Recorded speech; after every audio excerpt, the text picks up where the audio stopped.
de Faure, il n'a qu'à partir. 20 ans de carrière, il n'a rien fait. Il n'a qu'à dégager, on ne le veut plus, on ne le veut plus. Adala Oumi. La nuit du 25 juin à Lomé, capitale habituellement animée du Togo, s'était écoulée dans un calme inhabituel, presque inquiétant. À l'aube du 26 juin, l'atmosphère était radicalement différente. Une tension palpable régnait, comme si les rues elles-mêmes retenaient leur souffle, prêtes à éclater sous la pression d'une colère longtemps contenue. Les citoyens savaient instinctivement que ce jour allait marquer l'histoire. Depuis des semaines, les réseaux sociaux étaient en ébullition, débordant d'appels à l'action relayés sur WhatsApp et Telegram. Des voix de jeunes activistes et d'influenceurs, influents, lançaient sans relâche un même message : libérer le pays. Ces mots simples avaient évolué en un puissant cri de ralliement contre une gouvernance perçue comme oppressive, une économie étouffée et des libertés constamment bafouées. Ce matin-là, dès les premières lueurs du jour, des groupes de jeunes manifestants se formèrent spontanément dans les quartiers populaires d'Atikoumé, Bekpota et Dekon. C'est le peuple qui décide. Nous, on décide que Faure n'a qu'à quitter le pouvoir.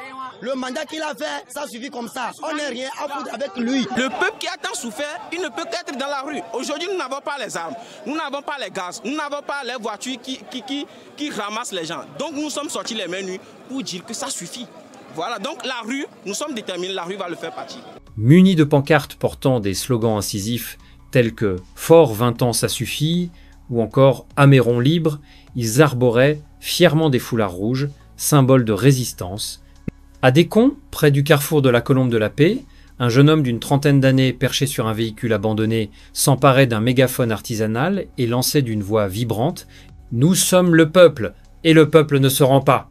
La foule répondait avec une ferveur électrisante, le poing levé, unis par une détermination qui transcendait les divisions habituelles. Tu as seulement deux opportunités. La première, c'est de démissionner et quitter là où tu es. La deuxième, c'est de rester pour affronter cet incident. On doit partir. Merci. Ce sont des manifestants autour de moi, scandaient le mot d'ordre de la démission de Faure.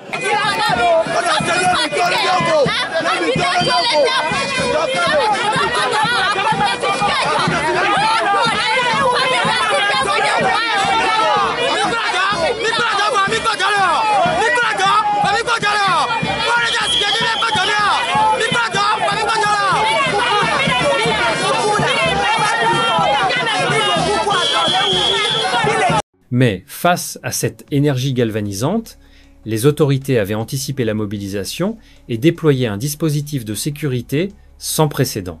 Dès l'aube, les rues principales étaient quadrillées par des gendarmes en tenue anti-émeute, des policiers armés jusqu'aux dents et même des véhicules blindés positionnés aux intersections stratégiques comme le carrefour GTA et autour du palais présidentiel. Le gouvernement rappelait fermement sa loi de 2019 interdisant tout rassemblement non autorisé, perçu par les citoyens comme un outil de répression. Vers 9, l'attention franchit un nouveau seuil près du marché de Baie. Les manifestants, déterminés, dressèrent rapidement des barricades improvisées, faites de pneus enflammés et de planches de bois. Une épaisse fumée noire s'éleva dans le ciel, mêlant une odeur âcre aux cris de révolte. En réponse immédiate, les forces de l'ordre interviennent avec brutalité, lançant des grenades lacrymogènes au milieu des protestataires. Une panique momentanée gagna la foule. Des jeunes aux yeux rougis, suffocants, fuyaient vers les ruelles adjacentes, tandis que d'autres ripostaient courageusement à coups de pierre. Une commerçante d'une quarantaine d'années, témoin direct de ces violences, déclarait avec une émotion palpable « On veut juste vivre mieux, mais ils nous gazent comme des animaux ». À Dekon, l'ambiance était différente, mais tout aussi déterminée. Les manifestants avaient choisi une résistance pacifique, formant une impressionnante chaîne humaine pour bloquer la circulation. Les échanges avec les forces de sécurité étaient tendus, mais restaient non violents. Un officier de police, hésitant, tenta une négociation maladroite. « Rentrez chez vous, vous n'avez pas d'autorisation ». La réponse ferme et unanimée résonna immédiatement. c'est notre pays, c'est notre droit. Cette confrontation symbolisait parfaitement l'état d'esprit d'une jeunesse togolaise qui, malgré la peur et les souvenirs des répressions passées, refusait obstinément de reculer. À midi, le carrefour GTA devint le cœur battant de cette journée de contestation. Plusieurs centaines de manifestants s'y regroupèrent, défiant ouvertement les forces de l'ordre avec une audace jamais vue. Les slogans se faisaient plus directs, ciblant sans détour le président Faure Gnassingbé et ses décennies au pouvoir. Submergés par l'ampleur de la mobilisation, les forces de sécurité firent usage intensif de gaz lacrymogènes et de matraques, provoquant de violents affrontements. Plusieurs arrestations brutales furent effectuées, notamment celle de Kofi Vérité, un jeune créateur de contenu populaire sur les réseaux sociaux, dont l'arrestation filmée en direct suscita une vague immédiate de colère et d'indignation. À Atikoumé, un nouveau front inattendu se forma avec l'arrivée remarquée de nombreuses femmes, traditionnellement absentes des manifestations. Une mère tenant fermement la main de sa fille adolescente expliquait d'une voix calme mais déterminée. « Je suis là pour son avenir, nous ne pouvons plus continuer ainsi. » Leur présence renforça le caractère universel du mouvement, dépassant les cercles habituels des militants. Toute la journée, les réseaux sociaux, véritables poumons de cette mobilisation, diffusaient des images en temps réel, relayant les barricades enflammées, les affrontements, mais aussi des gestes spontanés de solidarité, comme ces jeunes distribuant de l'eau aux victimes du gaz lacrymogène. Les autorités, soucieuses du contrôle narratif, publièrent rapidement un communiqué menaçant de poursuite ceux qui incitaient à la révolte. Mais loin de calmer les esprits, cette déclaration fut ressentie comme une provocation directe. Sur Twitter, Instagram et Facebook, le hashtag Lomé en feu devenait viral, porté par des vidéos et des témoignages poignants. En fin d'après-midi, la ville retrouvait un semblant de calme précaire.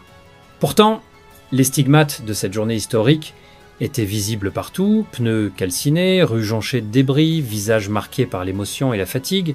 La nuit tombante n'apportait aucun apaisement.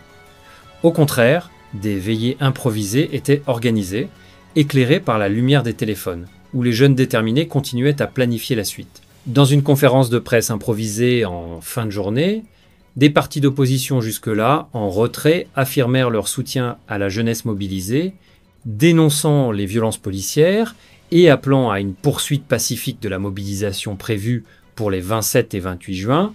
Cette convergence entre jeunesse, société civile et opposition politique risquait de transformer cette révolte spontanée en véritable mouvement national.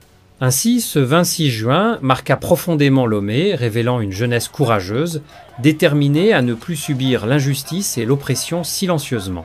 La capitale togolaise, sous tension extrême, attendait les prochains jours avec anxiété, mais aussi avec une audacieuse espérance. Une chose était certaine, une nouvelle page de l'histoire togolaise venait d'être ouverte, portée par une génération décidée à écrire son propre destin. Chapitre 2. Le réveil politique. Le matin du 27 juin, Lomé se réveilla sous un soleil brûlant, mais aussi sous une tension exacerbée.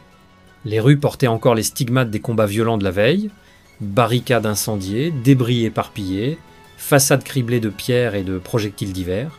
Loin d'être découragés, les manifestants semblaient galvanisés par ces marques de lutte. Un sentiment profond d'insurrection montait irrésistiblement, attisé par la colère et la détermination. Très tôt, plusieurs personnalités politiques opposées au régime de Faure Gnassingbé tentèrent de capitaliser sur cette révolte en organisant une conférence de presse houleuse dans un local improvisé à proximité du quartier de Décon, devant une assemblée agitée, composée à la fois de journalistes locaux et internationaux ainsi que de manifestants venus en masse. Amina Soglo, figure montante de l'opposition, haussa la voix, abandonnant tout en conciliant. Ce gouvernement n'entend pas les cris du peuple. Face à une répression brutale, nous n'avons plus d'autre choix que d'exiger, par tous les moyens nécessaires, le départ immédiat du régime de Faure Gnassingbé. Ces propos radicaux déclenchèrent une vague d'applaudissements frénétiques, mais aussi une escalade palpable dans la détermination des manifestants. Rapidement, ce qui n'était encore hier qu'un mouvement de contestation devint une véritable insurrection populaire. Partout dans la capitale, des affrontements éclatèrent spontanément entre des groupes de jeunes décidés et des forces de l'ordre sur la défensive. Dans le quartier populaire de Bay, la résistance prit une forme particulièrement intense. Les jeunes avaient formé des groupes mobiles armés de bâtons, de pierres et de cocktails Molotov, prêts à repousser les incursions des forces spéciales de sécurité. Les affrontements furent violents, accompagnés du bruit incessant des sirènes, des tirs sporadiques et des cris de rage et de douleur. Un jeune manifestant, le visage couvert d'un bandana rouge, criait au milieu du chaos « Ils veulent la guerre, ils l'auront !» Les réseaux sociaux amplifièrent instantanément ces scènes de guérilla urbaine, alimentant la rage populaire avec des images chocs et des témoignages bouleversants. Le hashtag « Lomé en feu » ne reflétait plus seulement une colère symbolique, mais une réalité brutale et immédiate.